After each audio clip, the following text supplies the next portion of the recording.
Welcome everyone to the City Council Chambers, City of Marshalltown, 10 West State Street. Today's date is Tuesday, May 28, 2019, and the time is 5:30.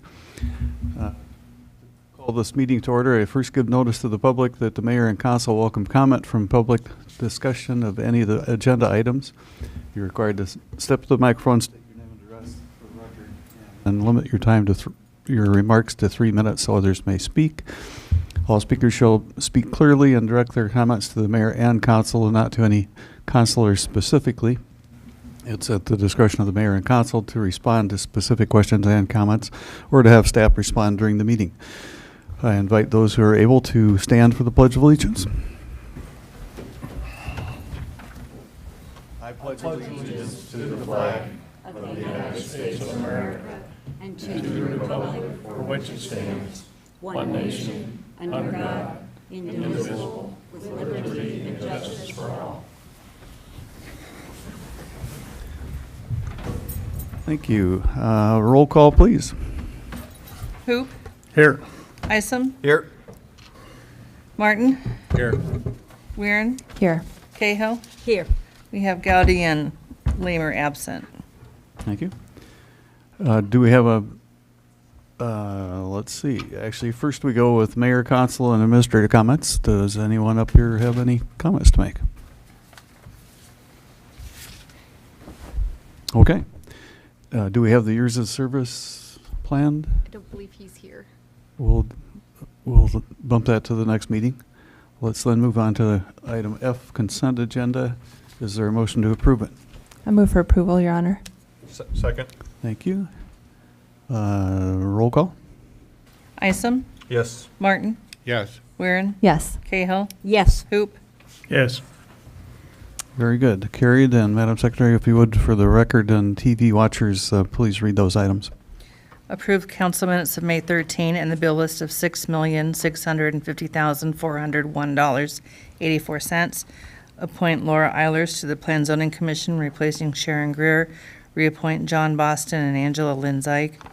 Resolution accepting bid and authorizing the purchase of one 2010 Ford F-150 truck from Jensen Ford for $22,500 for use as a detective vehicle and declaring certain properties surplus and authorizing sale and disposal to Jensen Ford a 2005 Dodge Ram truck for $3,500. Resolution approving addendum to Resolution 2019-12, accepting bid and authorizing award and approval of contract for the chipping of tornado-related tree debris in the amount of $59,980. Resolution transferring funds for fiscal year 2018 through 2019 and approving April financials. Tentative resolution accepting subordination agreement for the property interest at 7 East Lincoln Street, lead abatement project. Resolution consenting to assignment of trustee agent agreements, escrow agent agreements, and/or paying agent and registrar and transfer agent agreement. Approve the alcohol license renewals, Midnight Ballroom, Impala Ballroom, Central Iowa Fair, El Portal, Get and Go Convenience Stores number 34 and number 35. Thank you. On to item G, motions. The first one is approval of a new liquor license for the Marshalltown Arts Festival event on July 20. So move, Your Honor. Second. Any discussion? Roll call, please. Martin. Yes. Weirin. Yes. Cahill. Yes. Hoop. Yes. Isom. Yes. Very good. That carried as well. Thank you, Amber Danielson, for being here and for all the work you put in for this celebration. It just was so sad last year when the tornado stopped it, so I hope everybody shows up to support it this year. Next. Oh, yeah, and you're still up? Sorry. Okay. We have Amber Danielson. I thought you got to go home early. I'll be quick. Okay. Amber Danielson, 803 West Main. Good evening. Thanks for letting me take up a few minutes of the meeting tonight. I'm the director of the Marshall County Arts and Culture Alliance, And Jessica sits on our board, and I told her a few weeks ago that I feel like we are doing all this work with the city that it makes sense for me to maybe give you guys a report here every couple weeks, or excuse me, not every couple weeks, a couple times a year. You guys are going to get sick of me. A couple times a year. So, our mission is to support and promote arts and culture in the community, and we're really passionate about making Marshalltown the place to live, work, and play. The Arts and Culture Alliance has been around for almost 15 years, but we've drastically changed and grown in the last few years, so I wanted to share with you just a few highlights of some of the new programs and projects that we're working on. So I wanted to start first with the Marshalltown Public Art Committee, which I know you guys are familiar with, and we refer to them as MPAC. And a reminder that MPAC is a program of the Alliance and was created to provide art in publicly accessible places and to be a resource for the city. Our two active projects right now are the Iowa River Trail Placemaking Master Plan and the addition of public art at the Police and Fire Building. So quickly on the Iowa River Trail Master Plan, last month, if you recall, you moved forward to hire RDG as the firm to develop the Trail Master Plan as a result of the successful grant application to the National Endowment for the Arts, which I feel like needs to be reminded that we were one of 60 across the nation to receive that grant, so that's a really big deal for Marshalltown. It's very, very competitive. The city was the lead applicant, and the Alliance served as the partnering arts organization. And we were granted, thankfully, an extension through that grant to January because our time clock ticked quicker than we thought, given the tornado threw a wrench in there. So we are quickly getting started, and RDG is actively working on the first phase, which is primarily around community engagement. So they're working on that plan, and hopefully we'll have more updates to you soon on that.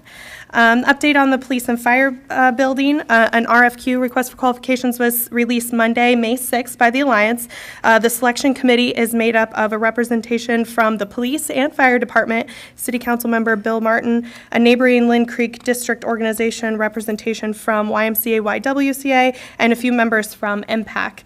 And prior to releasing the RFQ, the committee finalized the goal for the project, which will be the primary source for the artists to create their work. And the commissioning for that artwork is to exemplify service, honor, and unity, represent respect and community pride, create an impact, and complement the distinct qualities of the Lynn Creek District.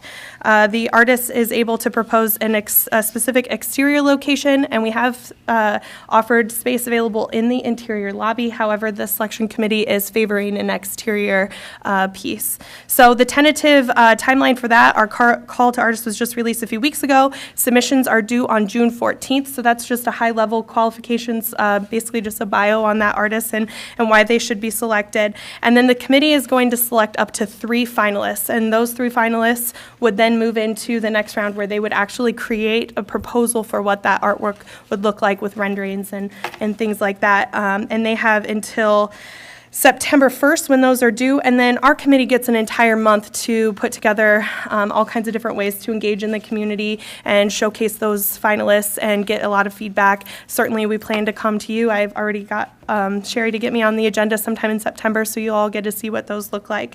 And then hopefully we hope to have something installed by summer of next year. The other program I wanted to quickly touch base on was Art in Public Places. This is a pilot program that we released in partnership with the Marshalltown Airport a few weeks ago. A little less than 2 years ago, during our strategic planning session, the board had an idea of a program where we would be able to feature local artists and rotate their work in some of the local businesses, but we weren't quite ready to act on it. And just a few short weeks later, co-owner of the Marshalltown Airport, Steve Albrecht, called and had this brilliant idea to showcase local artists in the lobby of the terminal, and we thought that's just too much of a coincidence to pass this up. So we actively started planning that, and as of just a few weeks ago, we were able to get 16 pieces of Missy Share installed in the airport as a partnership with the airport. And Missy at the time was on our board, and so it was a really great opportunity for her to kind of serve as our guinea pig to work out all the kinks and hopefully do this first round and test all the things out. So we were hoping that, the goal of this program would be to partner with local businesses, showcase our local artists, and providing a channel for them to sell their work and enhance our local businesses. Assuming everything goes to plan, it would be a biannual exhibition, so we would select several different businesses, hopefully around the community, and then have different artists a couple times throughout the year. And then this weekend in Marshalltown, if you follow us on social media, you'll see that we've just recently started over the last few months highlighting in partnership with the CVB, their event calendar, some of the events that they have going on their calendar. So a common thing that we hear is that there's nothing going on in Marshalltown, or there are things going on and they hear about it too late. So a group of us, including Vision Marshalltown, the CVB, and the Alliance, looked at that and saw it as an opportunity to hopefully provide a centralized location where everyone can know what's going on in the community. So the Alliance started doing a weekly post on social media, and just a few weeks ago, we took that to email. So we're actively seeking people signing up and getting that in their email in case they miss that on social media. We've gotten a lot of great feedback, so hopefully we can not hear that comment as often or at all anymore. And lastly, the Marshalltown Art Festival, which I'll be back up here to talk to you about again, but as you know, we were canceled last year due to changing locations. We were in the heart of the tornado downtown. But the 2019 Art Festival is planned as normal, thanks to our donors and sponsors. It's free to all to attend. It's showcasing over 50 professional artists, 2 live entertainment stages with performing artists all day, a live chalk artist, a live graffiti artist, local students, free youth activities, Iowa craft beer, wine, food trucks, you name it, it's going to be there. And it's shaping up to be one of our best events yet. The event is expected to draw over 4,000 attendees, is ran and supported by over 200 volunteers. And with statistics from the National Endowment for the Arts, we're able to calculate over $200,000 economic impact in just one day to Marshalltown. So it's a really important event for our community. The most important question is the date, though. Saturday, July 20th. Thanks. Thank you.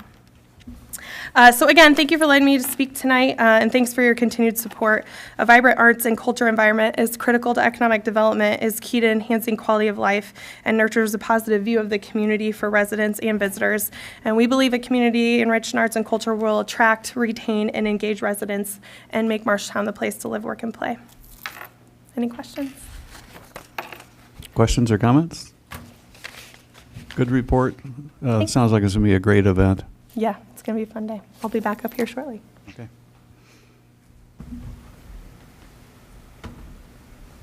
All right, now we go to item I, resolutions, and the first one. Resolution allowing open containers on public ways for the Marshalltown Art Festival on July 20.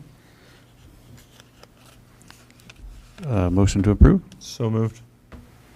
Second. Very good. Any other discussion? I just wouldn't be on record as saying, I don't think they should be able to walk around with the beer containers. They should be in the fenced-in area. Very good. Any other comments? Public comment. Roll call. Weirin, Yes. Cahill, Yes. Hoop, No. Isom, Yes. Martin. Yes. Motion carried 4-1. Thank you. And would you read item 2, resolution? Resolution approving an agreement for professional services with McClure Engineering for the amount of $422,918. Good afternoon, Justin Nickel, Public Works Director. As the city clerk just read, this is a resolution for engineering services with McClure Engineers for the design of East Merle Hibbs Road, stretching from the eastern terminus right now adjacent to Walmart to Governor Road. We do have an exhibit in the packet that probably most of you have seen, but we'll put it up for the public's sake to carry Merle Hibbs through the existing agricultural fields to make a tie-in with Plaza Heights Road from the existing bulb of the cul-de-sac to the northwest of the Iowa River Hospice, and the possibility for a future connection to the development south of Southridge. I should note that the engineering costs will be picked up using road use tax funds. This project was approved in our CIP that was voted in by the council earlier this year. I will easily confess, we being the city administrator and I, execute 2 agreements that are collaboration with this overall agreement, both for Terracon construction, for soil borings in the area, and then with McClure for surveying services The reason we did that was in the essence of time, knowing that those agricultural fields would be planted with row crops coming up. So both agreements were of a dollar amount that could be signed by our city administrator by our purchasing policy. I know we have Kurt Polly in the crowd. We also have an engineer from McClure Engineering. Are there any questions I can answer, or I can certainly turn over to them to answer anything? There's one thing I would like to point out, which isn't obvious on this map because it's an older overhead, but if you drive out to Plaza Heights Road right now, you will notice that this parcel of land is under development, and there will be 30 duplex units that are there. And that really was what sort of initiated this project, that the only way in and out of this neighborhood, which as you can see is heavily multifamily residential, was Plaza Heights Road. And so we had nothing to require the developer to be able to put in any roadway or extension because it was going to be a significant stretch to get down to Merle Hibbs. But the developer did work with us in setting aside some land on their property for us to be able to make this extension of, they're calling it Plaza Heights Road. I think we were initially calling it South Fifth Avenue, whatever it's called. So this is something that is a transportation necessity to really serve what is becoming a heavily residential area on the south side of the city.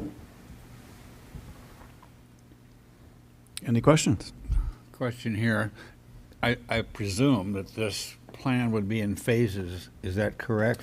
Excellent question, Councilor Martin. Yes. The anticipated result would be that the first section would stretch from the eastern terminus by Walmart to the first intersection with Plaza Heights Road. Yes, the overall construction cost would be in the range of about $3 million, maybe more than that, depending on how long down the road we go to. But yes, we would build this in phases. The $3 million number being the entire project, not Correct. just that phase? Yes. Okay. Thanks for that clarification. Other questions or comments? Public comment.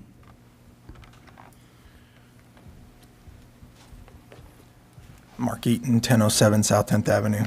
So in the memo, I think it indicates that this project is to be paid with TIF money. And I don't think it's on the TIF amendment until a couple items down. So you're going to pass it before you pass the TIF amendment? Just a question of procedure. Thank you. Thank you. To be clear, the engineering part, which is all that's being discussed right now for your approval, is not being paid with tax increment financing. And so we can talk more about what public improvement projects are listed as potential projects in the urban renewal plan amendment at that item. Thanks.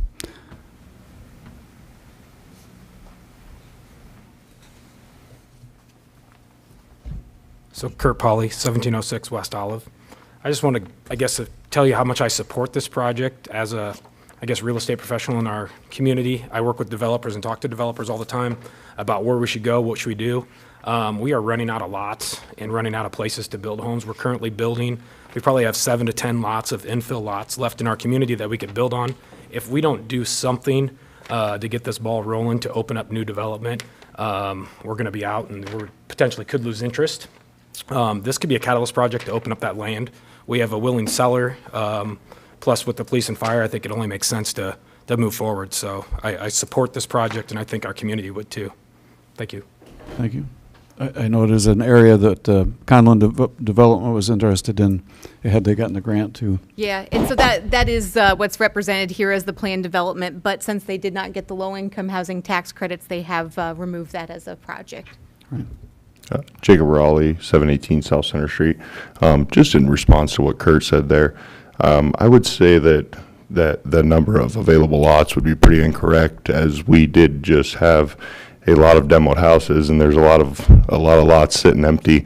Plus, you do have about 30 dilapidated properties throughout the city here that could be torn down and used as empty lots. Just from the overview map, and I haven't honestly done a whole lot of looking into this one, but just from the overview map of that, I guess I'm not really looking at a whole lot more efficiency versus coming down through the mall parking lot or coming out around there. I would just say that we probably need to look at the land that is being unused in other areas. it's great to have development on that side of town, but we do have a lot of undeveloped lots that aren't looking very great right now. And so maybe look at that as well. If we're going to spend $3 million here, maybe we need to tear down some of these dilapidated properties that are around town that I can imagine the city's going to own very soon if the taxes aren't paid on them. So, thank you. Thank you. Other comment? If not, let's call the roll. Need a motion in a second. Oh, we need a motion in a second. You're right. Sorry. Cart before the horse. I move for approval, Your Honor. Thank you. Second. Very good. Now let's call the roll. Cahill, Yes. Hoop, Yes. Isom, Yes. Martin, Yes. Weirin. Yes. Very good. Thank you.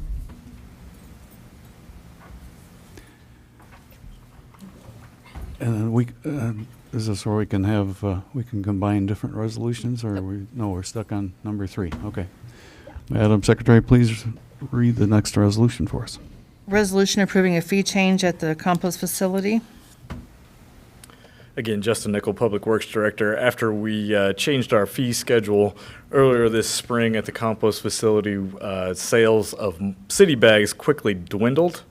And the staff at the compost facility brought to my attention that if we did not sell these bags, we would likely end up with pallets of rotted paper bags in our storage facility. So in order to try and sell the remaining supply of the bags we do have, I would propose that we do sell bags at 5 for $1. And I was asked earlier, I should clarify that when we sell them 5 for $1, we will still charge $1 when they are brought through the gates full of grass clippings or branches or leaves. But we made an error in judgment, and we would propose that we do lower the price so that we can remove our inventory of bags. And I'll be happy to answer any questions. The guys out there say they get needled a little bit by guys like me that have already bought the bags and we're bringing them back, and now we're getting charged again. But like I tell them, the city needs money. Is there a motion to approve this resolution? So move, Your Honor. Any second? I'll second. Any discussion? For public comment? Roll call. Hoop, Yes. Isom, Yes. Martin, Yes. Weirin, Yes. Cahill. Yes. Very good. That carried. And on to the next resolution, please. We have a resolution setting a date for public hearing on the amendment number 7 to urban renewal plan for area number 3. Is there a motion to approve? So moved. Second. Discussion. Just a quick little introduction. This was actually something we were attempting to do a year ago, and there were some errors with the legal description, so we had to start all over. And in the meantime, what happened was that we had a tornado, and that greatly delayed the ability to get things through. But it also gave us some time to look at adding some land and identifying public projects, as well as some development authority. And so I'm trying to bring up the map here, which shows what we're attempting to do. So what we were trying to do last year, I'll rotate this if I can, was to add the area that was on the west side of city limits, basically with the lots of fronting Iowa Avenue from western city limits to the current edge of the urban renewal area. In the meantime, we also talked to Stalzer Family Farms, who does own this area that is in the yellow on the very east side of the urban renewal area, and they were agreeable to signing an ag land consent form, which allows us to then be able to add that property in. And so that was really what we were looking to do initially when we started this here, and then had some other opportunities to take advantage of. A year ago, we had also not identified any public projects, but we knew that was something that we needed to do to continue to provide support for the Marshall Economic Development Entity, as well as be able to quickly react in a development situation. And so there's a few things as you go through here that I do want to draw your attention to, and I'll start at first, kind of just because I'm going backwards, that we've done this in 2 of our other areas, being the downtown area and the East Side Industrial Area, where we've identified what things would you generally consider for a rebate program so that we would not have to go back and amend this plan specifically in order to do that. And so we've identified some very specific things. Mostly rebate agreements cannot exceed 10 years. And basically if there would be one that you wanted to exceed 10 years with, we'd have to amend the plan to do that. And same with keeping it in the boundaries of $10,000 to $1 million, and also putting on sort of a total limit of what this project can look like. So this generally sets some authority before we then get into some public improvement projects. Wayfinding, we did have the wayfinding master plan done where there are some recommendations for that area, including signage and a monument. Looking at, the different things that we could be doing. Construction of an extension of South Fifth Avenue to Merle Hibbs as a potential public project, as well as then West Burrell Road. I'm not sure. Burrell.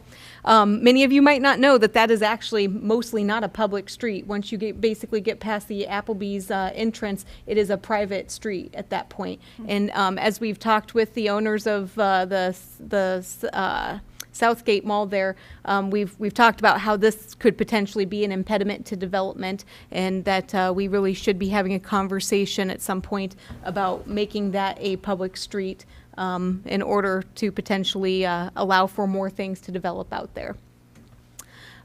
We've also put in some things related to East LaFrance Lane. That was something that we were, thinking about a little bit more as we were going through the low-income housing tax credit application process, but it's still something that as you look at how that area could develop, that it still could be a necessary project. And then the construction of an extension of East Merle Hibbs Boulevard as well, where we've put in a big number on that, not knowing what could be there. And ultimately, you can see our timeframes are pretty generous on these. This does not bind you to use tax increment financing in any sort of way on any of these projects. It just provides it, by having it listed in this plan, then gives it to you as a financing option for these improvements. And I should say there's a few more. Iowa Avenue stormwater improvements. Iowa Avenue has no curb and gutter. It's just got the gravel shoulders.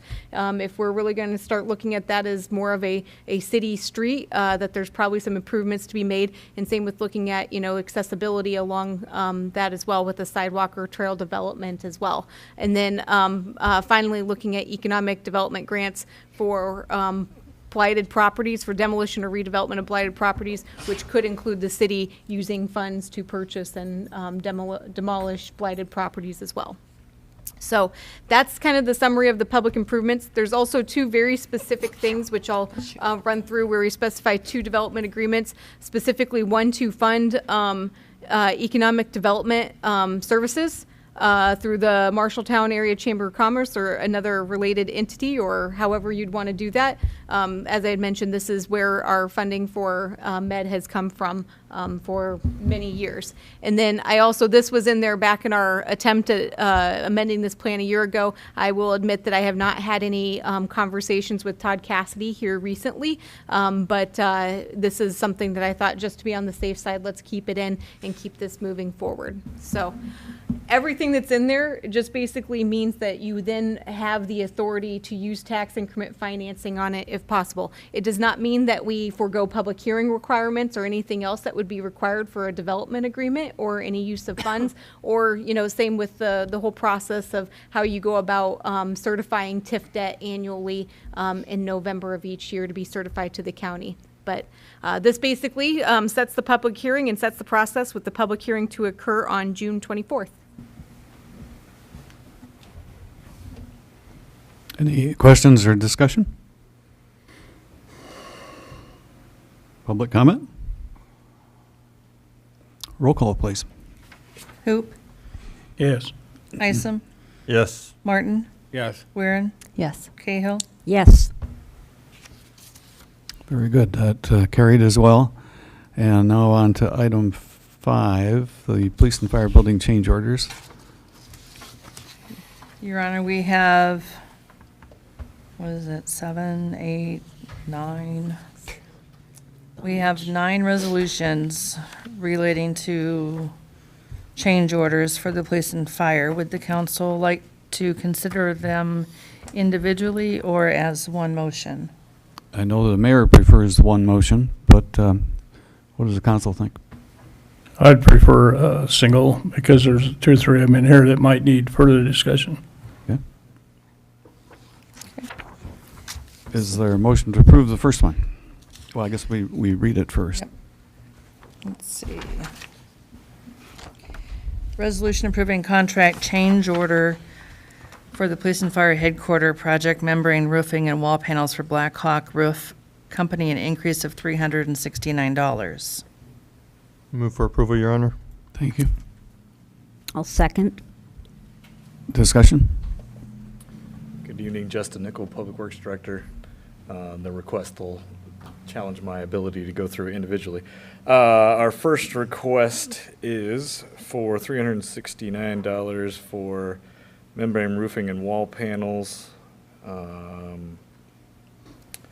Looks like the $369 is essentially part of the package that is back charges to Corrado Construction. So the overlying theme of the majority of the dollar amount to these change orders is fees or expenditures that other trades have undertaken because of the former Mason Corrado Construction. About $80,000 Corrado back charges, and then change request 94 is for about $267,000 for scheduled delay claims, which is another way of wording for back charges to Corrado. The city finance director will give you an update later on in this meeting. While this is a rather large dollar amount compared to our normal change orders, we do still have $662,000 worth of buffer yet before we would run up against any budget issues. Is there anything else I can answer about the $369? Any questions for Justin? Public comment? It is fun seeing the brick going up now. It took a while, but our mason replacement is doing an excellent job and working at an excellent pace. Hopefully Mother Nature will allow them to continue at that pace. Let's call the roll. Isom? Yes. Martin? Yes. Weirin? Yes. Cahill? Yes. Hoop? Yes. Yes. On to the second resolution, please. For change order for the concrete foundations for Caliber Concrete, an increase of $6,990. Move for approval, Your Honor. Second. Discussion? On the document that I've put up overhead, this is also for Corrado back charges. Again, we can go into the detail on anything that you want, but in all reality, most of these charges are for either work that a neighboring trade provided for Corrado Construction, equipment that they allowed Corrado to use, or materials that they let Corrado use as well. This one's also for back charges. Questions? Council comment? Public comment?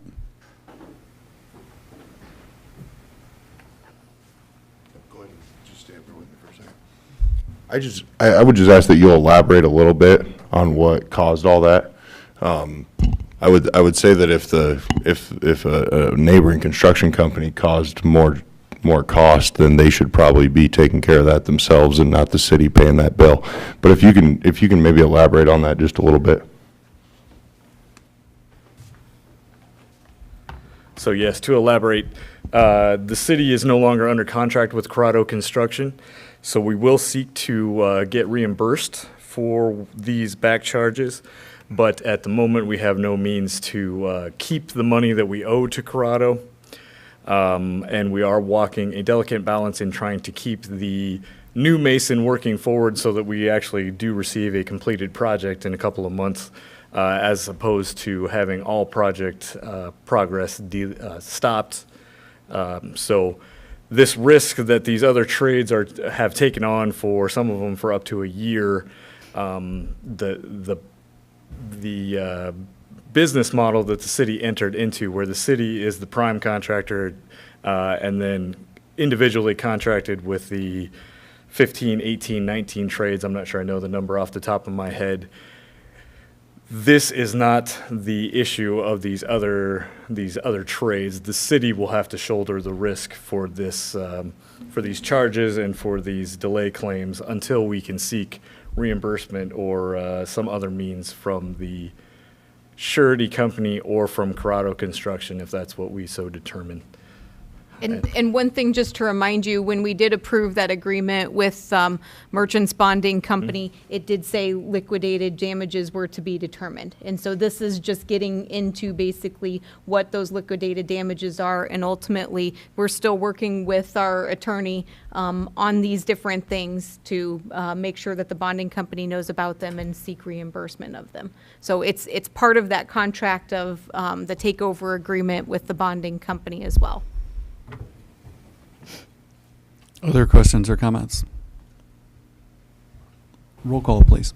Isom? Yes. Martin? Yes. Weirin? Yes. Cahill? Yes. Hoop? Yes. Thank you. That one carried as well. Would you read the next resolution? Resolution approving contract change order for Central Western Fabricators, an increase of $32,277. I move for approval. Second, Your Honor. This 32,277 also falls into Corrado back charges, maybe in an effort to get some further explanation. I'll scroll on down beyond these. So this next sheet has a breakdown of what the 32,277 represents. This is for Central Western, if I'm not mistaken. This would be for equipment and hours delay, both on June 20th of 2018 and August 1st of 2018. So as I mentioned earlier, some of these contractors have been shouldering this cost for more than a year, or approaching a year, and I have been contacted personally by several of these contractors saying that if the city isn't willing to settle up on some of these charges, that they may not be able to progress with the work that is remaining to be done. Questions for Justin? Public comment. Roll call. Isom? Yes. Martin? Yes. Weirin? Yes. Cahill? Yes. Hoop? Yes. Very good. That one carried as well. Would you read the next resolution, please? Contract change order for construct site demolition and earthwork, increase of $8,205.25. Is there a motion? Move for approval, Your Honor. Second. Discussion? This would also be for Corrado back charges. Moving down to the details, construct is applying back charges for moving block and brick once Corrado Construction was no longer on site and was not planning to return. We did need to move some of the materials, the block and brick, around the site. Therefore, Construct did some of this work. Also for cleanup of the site after Corrado Construction was gone, both brick and block, and then a general cleanup of the site. Thank you. Questions or comment? Let's vote. Isom? Yes. Martin? Yes. Weirin? Yes. Cahill? Yes. Hoop? Yes. Thank you. That carried as well. Would you read the next resolution, please? Contract change order for electrical communications and security for DeVries Electric, increase of $181,940.09. Move for approval, Your Honor. Thank you. Second. Discussion. So for the first time, this includes again additional Corrado back charges, but it also does include this time the Evidence Tech card reader access. So something that was probably missed in the design was the security to the evidence technician's office and storage area. As such, as we moved along in construction, the police department requested that we add a card reader to secure access to the evidence technician area. And then this also includes scheduled delay claims from the electrician.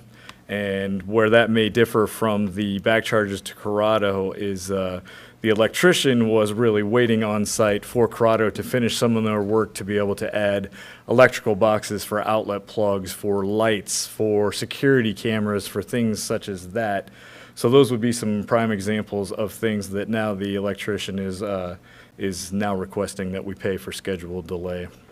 It was not, their contract did not reference the Corrado construction, and so the city attorney or the mayor, I'm sure, could help elaborate on this. It really is through no fault of theirs that they experienced these delay claims.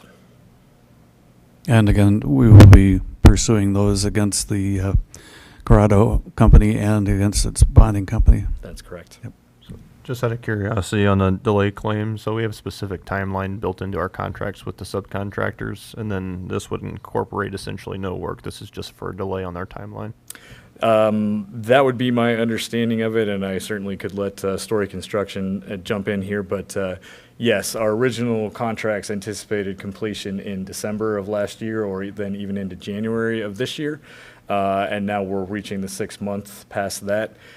Some of these trades end up leaving employees, equipment, materials on sites where they could be utilizing those resources at other construction sites, and that would be the basis for this claim, I would say. Other comments or questions? Or public comment? Let's vote on this one. Isom, Yes. Martin, Yes. Weirin, Yes. Cahill, Yes. Hoop, Yes. Very good. Let's go to the next resolution then. resolution for change order for the police and fire headquarters, aluminum storefronts, curtain walls for Foreman Ford, an increase of $2,830. I move for approval. Second, Your Honor. Questions or discussion? This change order would also fall under the Corrado back charges. A further explanation would be a reorder of some materials in the police department that were delayed due to our delays with the mason. Questions or comments? Public comment? Let's vote. Isom, Yes. Martin, Yes. Weirin, Yes. Cahill, Yes. Hoop, Yes. Very good. Number 7. resolution for the change order for general supplies for Garland Construction, an increase of $114,382.99. Move for approval, Your Honor. Second. Tie goes to Cahill on the second. And discussion. Garland Construction serves as our general services contractor. They are not the general contractor, to make sure that I changed I exemplify the difference before that. The bulk of this contract is made up by Corrado back charges, assisting the electrician in the evidence tech card reader access, some scheduled delay claims, window blocking, which I would have to ask Story to help me explain what that means, in our holding cells, burnishing the concrete raised beds, and the changes to the 911 monument in the front of the facility, and upgrade to the granite top of that new monument. Thank you. Questions? Comment? Public? Vote. Isom, Yes. Martin, Yes. Weirin, Yes. Cahill, Yes. Hoop, Yes. Very good. That one carried as well. I think we're down to number 8. resolution for change order for gypsum wall assemblies for Hillsabeck Schacht, increase of $2,438. Move for approval, Your Honor. Second. This change order is constituted of Corrado back charges and also work for the evidence tech card reader access. Questions or comment? Roll call. Isom, Yes. Martin, Yes. Weirin, Yes. Cahill, Yes. Hoop, Yes. Very good. Carried as well. Next resolution, please. for the change order for plumbing and mechanical for Tony's Plumbing and Heating, increase of $11,608.96. Is there a Move for motion? approval. Second. And our final change order is also due to Corrado back charges.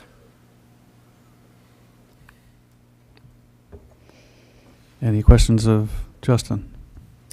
I think that my comment would be, I don't think any of us enjoys voting for these, but we do realize the situation that as it occurred, and I appreciate your work and the attorney's work to try and make it so that we can move on, get the building built, and seek restitution at a different time.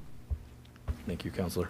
Well put. So curious question, to I guess add on to that. So as we front these charges now rather than our subcontractors, at what point, if we come to resolution for the back charges against the bonding company or whomever else, would that come to fruition? My anticipation is we would wait until completion of our building, which hopefully will be in the next 30, 60, 90 days. As I mentioned earlier, we're walking a delicate balance with the surety company and supplying the new mason. I would prefer that we actually get a completed project, but as those who deal with contracts would know, your leverage is in holding the money that they do for that work. So we will work with our attorney from Lynch Dallas with Story Construction to make sure that we pay the surety company and the new mason accordingly, while still maintaining the ability to control these back charges with either the keeping of a retainage, or whether as we progress next month and the month beyond in negotiating that we do not pay the full amount for the work they've done. Beyond that step, Councilor Isom, then we would probably have to look at possibly some litigation action, whether that's against the surety company, whether that's against Corrado. Maybe just to state out loud for the public, going to litigation is going to end up costing the city money in lawyers' fees, in court costs. So recouping 100% of our funds may seem unlikely, but the city, I'm confident, will put ourselves in the best position to recoup the fees that we're able to. It is a delicate negotiation in my experience. Other questions or comments? Comment here. I regret the position that we're in, but I understand it completely, and I hope the public does. This has been a long process with bumps and valleys along the way. I commend Justin and the mayor and city administrator for, I think, giving a complete and full explanation of what got us here and what the process and the road is ahead going forth. So I appreciate that work. It's extra work, but we want to be precise. We want to get the job done right, and so we're moving forward. Thank you. Other comments? If not, then the public is invited to the mic. Nobody's standing up. Let's vote. Isom? Oh, sorry. I spoke too soon. No, sorry. Jacob Raleigh, 718 South Center. I was doing a tally as we went there, so we're sitting at $358,218 in Corrado back charges, not just changes. That's just the Corrado back charges. Some of the ones that I saw along the way, especially one that I want to note, is the moving of block by construct. I know there's a lot of block out there, but in no way, I'm a contractor myself. I own equipment. I own skid loaders, excavators, and all. In no way does it cost $60, $200 or in the range to move some brick. I just want to make sure we're not giving these contractors an open checkbook and saying, because I'll be honest, back charges are a lot of times that way. Back charges can be, yep, well, this is what our time was worth, but they don't actually prove how much time they spent on those things. It doesn't take $6,000 worth of time to move some brick from one area to another, especially not on a property that size. So, I mean, when you look at those things, you might be allowing, as you can see, every contractor along the way has a back charge. Well, they wouldn't have had that back charge until they saw that the last guy got it. The next guy got his back charge, and the next guy got it, and they're all submitting these bills. They're seeing it as an open checkbook, and I just want you to keep that in mind. Thank you. Other public comment? Let's go ahead and vote then. Isom? Yes. Martin? Yes. Weirin? Yes. Cahill? Yes. Hoop? Yes. Thank you. That carried as well. On to the next item, please. Your Honor, we have a public hearing and a resolution following the public hearing for a budget amendment for the fiscal year that we're currently in, ending June 30, 2019. Using my cheat sheet here, I will declare the public hearing is open at 6:20 p.m. Did the clerk receive any written comments? I have not, Your Honor. Are there any public comments? Next then is staff review.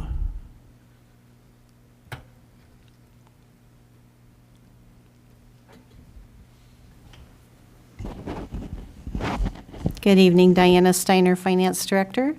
At the May 13th meeting, I went over the report with you. This is needed because our expected expenditures exceed our budget amendment, primarily due to the tornado. So we have additional revenue coming in from the insurance companies to rebuild our buildings and replace our vehicles. And then we are not expecting to receive much from FEMA this fiscal year. Most of that will come in next fiscal year. Any questions? Thank you. No, thank you. All right. Time for council comments, if any. And if none, I declare the public hearing is now closed at 6:22 p.m. And let's move on to the next item J on ordinances. Resolution. Oh, sorry. Needed a resolution to adopt it. Yes. I'll entertain that resolution. I move for approval, Your Honor. Thank you. I'll second the motion. Very good. Any other discussion or questions up here? Any public comment? Roll call, please. Martin, Yes. Weirin, Yes. Cahill, Yes. Hoop, Yes. Isom. Yes. Very good. Now let's go on to the ordinances. J, and the first one, would you read that, please, Madam Clerk? Yes, we have the third reading of an ordinance that would prohibit parking on East Main Street between 8th Avenue and 9th Avenue. Is there a motion to approve that? I'll move to approve that. Second, Your Honor. Very good. Any other discussion? Public comment? Roll call. Martin, Yes. Weirin, Yes. Cahill, Yes. Hoop, Yes. Isom. Yes. Carried as well. And the second and last ordinance, would you read that, please? We have a resolution, or this is a second reading of the ordinance relating to the recodification and compiling certain existing general ordinances of the city dealing with subjects embraced in such code as of ordinances and declaring an emergency with a public hearing set for June 10th. Thank you. Is there a motion to approve it? So moved. Second. Thank you. Any questions up here? Any comment out there? Roll call. Weirin, Yes. Cahill, Yes. Hoop, Yes. Isom, Yes. Martin. Yes. Very good. That carried as well. So now we're going to item K, discussion items, and the one listed is about the police and fire building cost update.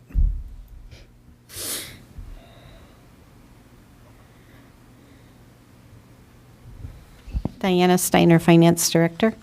We continue to earn interest on our bond funds. Since the beginning of the project, we've received about $316,000 in interest. The first column of numbers is our payments that we have already made, and then the next column is what is still outstanding, what is contractually expended, encumbered. Excuse me.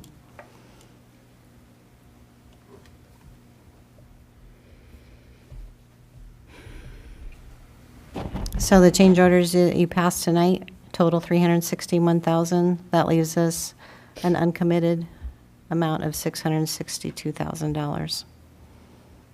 Any questions? Question here, Diana. Is the landscaping included here someplace?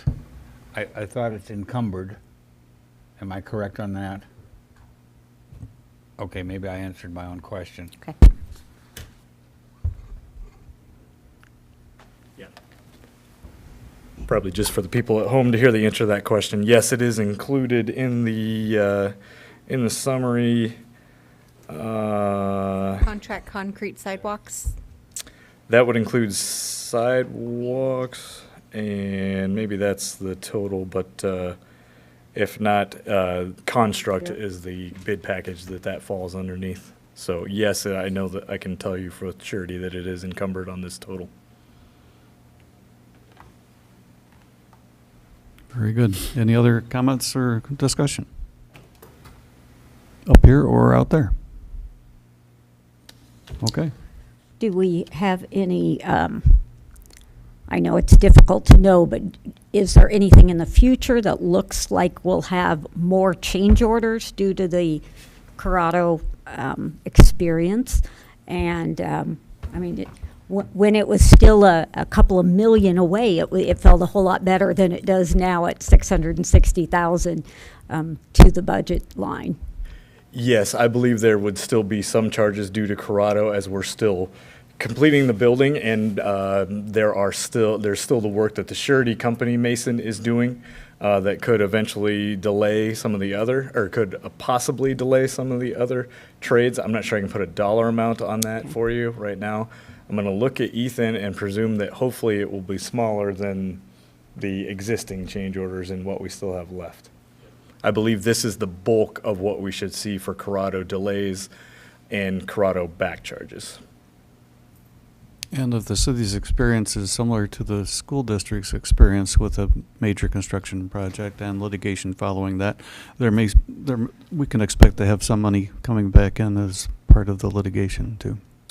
I would caution, and I'm sure the mayor knows this, the time frame to which we could receive the reimbursement for those funds. Certainly could be years down the road before we actually come to a litigation conclusion. So I guess to add on to that question, as we look at the encumbered and estimates remaining on there, is there any of those items that have a higher risk than others as far as high change orders, as far as the remaining payments left?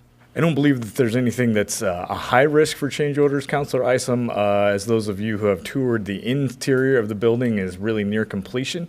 The surety hired Mason is doing a nice job of the cleanup and the work for the block inside the building. As we've stated already, they have laid a fair amount of brick around the outside of the building. There isn't anything at this time that I anticipate is a higher risk for change order. That's said with 90% confidence, something to that level. Other questions or comments? I got to go to the building for that Citizens Police Academy graduation, which had a large class, and they had a good time. And boy, that building really is starting to take nice shape inside. Justin, I know that you, in your previous comments, said in the next 30, 60, 90 days. I like that stretch there. Is there any, what would be your best guess as to when we will have an open facility? Sure, you're stealing my thunder. I was hoping to put out a press release tomorrow, and I still will, but that's okay. In discussion with Story Construction today, I'm going to use the date of August 31st. I'm still hopeful that Mother Nature will help us to beat that deadline. As I've stated a couple of times now, our makeup mason is doing an excellent job, but contractually, in what the efforts that they took over on Corrado's behalf, we're anticipating that it's probably early to mid-August before the mason is complete, and then there would be a need for 2, 3, 4 weeks for the other trades to complete their punch list items or the little things such as cameras or electrical outlets or things like that that have yet to be done. I'm hopeful that August 31st is the date, and whether that's the exact date, I am pretty positive that it certainly would be something around August 31st. And then we'll work with the two departments to see when their move date would be. Thank you. Mm-hmm. I do have one more question. It's kind of related, kind of not. Is our hiring of our contractors, is that governed by Iowa code? Is that Because is there, I mean, we are experiencing what happened, it is what it is, but is there a way that we can prevent that in the future? Is there any leeway in the hiring processes that would help our situation, or in a future build, or in how we do our business in accepting contracts? Would you like to take this Can I one? take this one? Sure. The thing to know is you all did everything right when you approved the agreement with Corrado Construction. They were the lowest responsive bidder. And so if you would have rejected their bid, you would have been facing litigation at the start of a project rather than potential litigation at the end of a project. And so you did everything right. Ultimately, along the way, Story Construction had excellent documentation to make the case when it came time to make the case with the bonding company. And so when you start involving more more entities into a process, that's when things slow down. And that's what happened. But you did everything that you were supposed to do and legally required to do. And until there's some change to Chapter 26 of the Code of Iowa, nope, you have to take the lowest responsive bidder. I'd like to add one thing. I've said it in the public plenty of times, but I want to make sure I say it in front of this council. I can't commend Mike Welter and Ethan enough for the strategy that they employed in our means of dealing with Corrado Construction. Jessica pointed out, had we not accepted their bid, we would have probably been dead in the water and in litigation to begin the project. Ethan, Mike, and the team from Story Construction saw the need to keep Corrado Construction working along on the block, even if it might have been a less than desirable product, to keep our project moving forward. Otherwise, we could be talking about a year plus until we would be occupying this building. I've said it in the public, I've said it in front of Ethan, but I want to say it again in front of the council. My commendment to Ethan and Mike in seeing how this process was going to play out and how we could continue to make sure that our building was open to these two departments in the most time-efficient manner that we could in this situation. I haven't Thank you. intersected much with Mike, but I sure have enjoyed Ethan's work there and willingness to help us. It was an excellent piece of strategy, in my opinion. It may not seem like it to the public, but be more than happy to sit down and discuss it with anybody that's interested in construction. Your Honor, looking ahead to an open house after completion, ribbon cutting and so on, do we have plans for that? I would just like to input that the open house lasts more than 1 day or 2 days, but perhaps 3 days, because the public is anxious to see it, view it.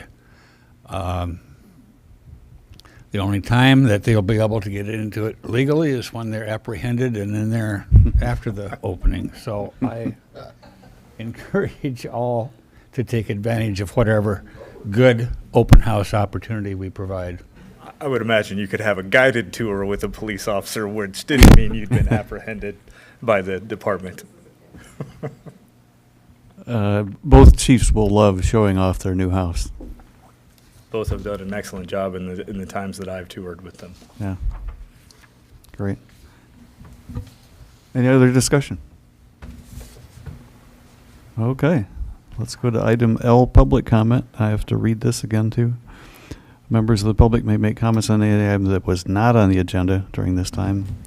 The speaker shall approach the mic, state his or her name and address. Comments are limited to 3 minutes unless a longer comment is authorized by yours truly. The speaker shall direct comments to the mayor and the council as a whole. The mayor and councilors shall not engage in discussion or debate on items raised by the members of the public. No action may be taken on those items in order to comply with the open meetings law. The mic is open.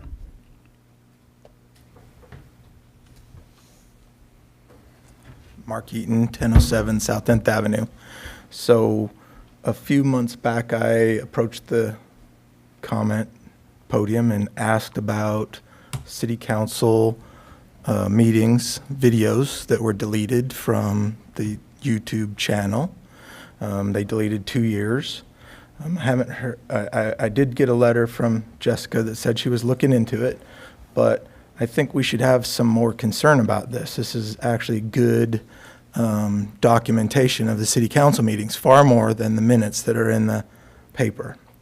And I think the council should address this and take some concern about it And at the very least, there should be some public policy created that prevents this from happening. All of that documentation should be on backup.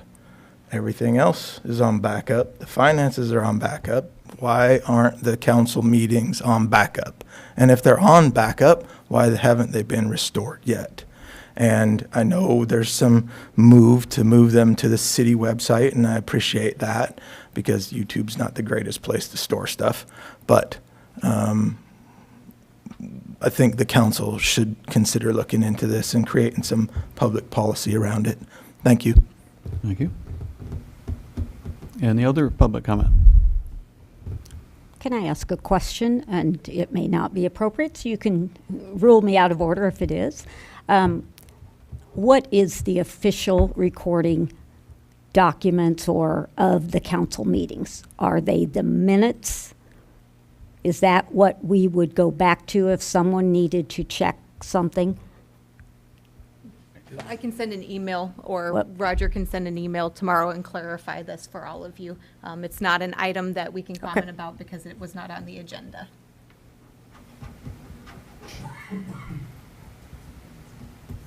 Okay. Well, seeing Thank no one else standing to approach the microphone, the time is now 6:36, and we are adjourned.